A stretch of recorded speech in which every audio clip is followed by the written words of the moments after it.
So there we go.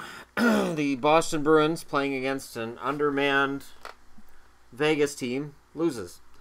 Yeah. The power rankings need to be updated.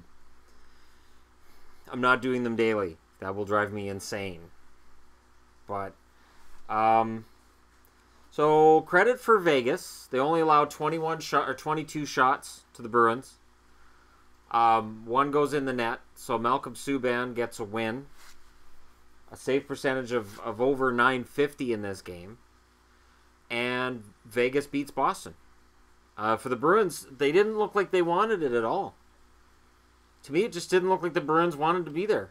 Looked like they'd rather be anywhere else but Vegas tonight.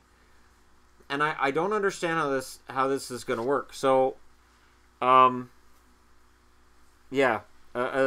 Basically, the early schedule for the Bruins was in their favor, and they've managed to mess it up tonight.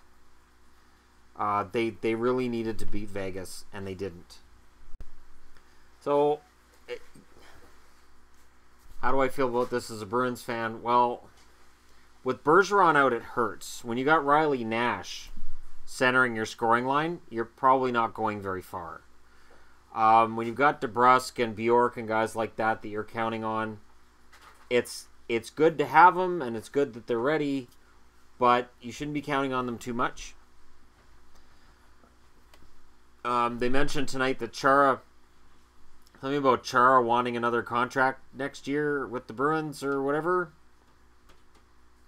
And they said, well, Chara might have lost a step. Chara's lost more than a step. Chara's taking those holding and tripping penalties now when he can't catch up to the guy who's going around him. And the new slashing rules could affect him. But on a related note, if you watch the highlights of Alex Tuch's goal, he slashes a guy's hand, the guy slashed him right back. Both of them slashes on the hands. No hand went up. Referees didn't call it. This is what you kind of worry about, is that they call it early and we're going to call everything. And then he just tapped his hand. It doesn't matter. And that's what ends up happening. So we're probably going to get back to the slashing the way it was within a few weeks if they don't buckle down on it. I can't pin this loss on Tuukka, so I won't. I can't really pin this on Coach Cassidy either. Although when your team comes out that ill-prepared for an expansion team, maybe I should put some of it on Cassidy.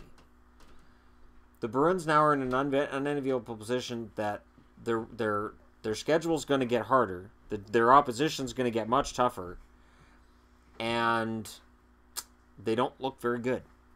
Marchand wasn't optimal tonight. It's amazing to me how, watching this game, they looked like they were stuck in neutral all night. So Subban, and I give the kid absolute kudos for stepping in. Fleury gets hurt. All of us, myself included, say, well, there goes Vegas. They're done. And he goes in and he puts in a solid effort and he gets the win. Vegas improves to 4-1. They are now off to the best start that any expansion team's ever had. And we can start again having that conversation of, wait, what's happening here? How far can they go? So, as a Bruins fan, I am concerned about the Bruins' lack of scoring. I am concerned about how poor they look without Bergeron in the lineup, how clueless they look. I'm all for trading David Krejci if anybody will take his contract. I'm all for letting Chara go at the end of his contract. He's been a legend. He's been great. But the Bruins need some turnover. Charlie McAvoy looked solid tonight. I've seen McAvoy a few times now this year. He's looked good. He's not going to win a Calder. I really can't see it. I don't think he's going to put up the numbers to get into Calder consideration. But he's a really solid all-around defenseman. So even when he's not scoring, he's still doing things to make the team situation better. Krug, again, seems to be off to a slow start this year. He got off to a slow start last year.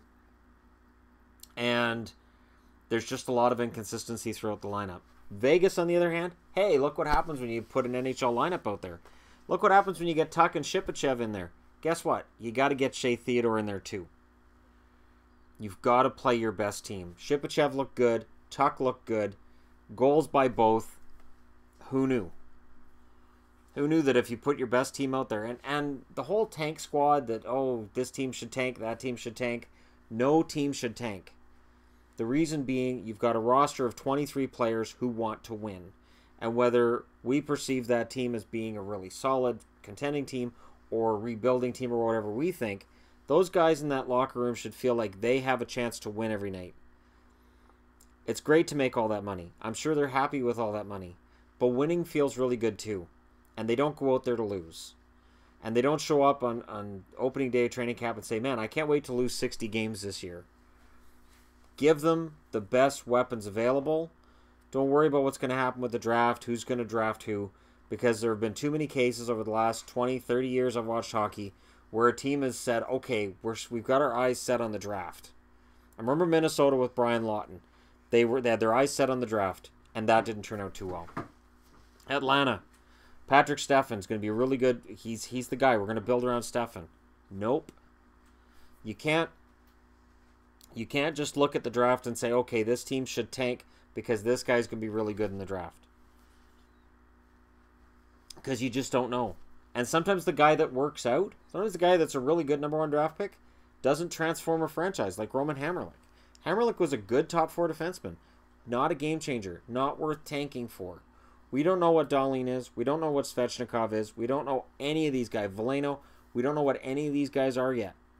No team in October should be looking at the roster and saying, well, if we take out the good guys, we can get a good draft pick in June. Even George McPhee, who I have had some issues with in the way he's done the Vegas thing, McPhee can't be thinking that way. So, full marks to Vegas. Shipachev's in the lineup. He should never be out again. It's sad that it took putting guys on the injured reserve to get them into the roster, but they're there now. So keep them there. And move guys out. And I want to say, too, another Vegas guy I want to give props to is Luka Spiza. And I liked Spiza when I saw him in the 2 Canucks games I saw last year live. And I liked him tonight. He's hard-hitting. He's a solid guy. And he gets a lot of flack from Canuck fans. But he really is a good defenseman. He's not spectacular. He's not top 2. But he's a good defenseman. And he showed it again tonight. So, there you go. Vegas wins. Boston loses. We'll see what happens from here. Let me know what you guys think in the comment section below. Hit like and subscribe if you're browsing your way through. And thank you for watching. I'll talk to you again soon.